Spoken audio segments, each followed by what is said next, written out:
चला आता मस्त असा सुक्का भोपळा बनवूया. आता भोपळा म्हणले की सगळ्यांचेच तोंड जरा वाकडे होतात, पण खायचं सगळ्या भाज्या खाल्लेल्या चांगल्या असतात. त्यामुळं इथं लोखंडाची कढई गरम करायची, जिरे, मोहरी टाकायची, मसाला टाकायचा, नंतर टोमॅटो टाकायचे. छान टोमॅटो मॅश करून घ्यायचं, थोडीशी हळद घालायची.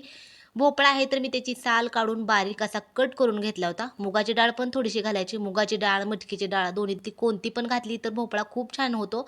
आणि कोणत्या पण सुक्या भाज्या करताना पाणी कसलंच ओतायचं नाही. मीठ घालून मिठाच्या पाण्यामध्ये छान असा शिजवून घ्यायचा. पटकन शिजतो पण आणि टेस्ट पण छान लागते म्हणून. तर इथं बघू शकता मस्त असा आपला सुक्का भोपळा आहे तर तयार झाला आहे. इथं वाटलं तर तुम्ही शेंगदाण्याचा कूट पण घालू शकता. आता आमच्या घरात आहेत न तिखट खाणारे संची साहेब. त्यामुळे मला त्याच्यासाठी पहिलं मिठातलं काढावं लागतं. कोथिंबीर टाकली. संचीसाठी सेपरेट मिठातलं काढलं आणि नंतर वरून थोडीशी चटणी वगैरे घालून असा मस्त असा सिंपल पण खूप मस्त असा भोपळा तयार केलाय. खायचं सगळ्या भाज्या खाल्लेल्या फायदा असतो शरीराला. चला तर या पटकन जेवण कराय.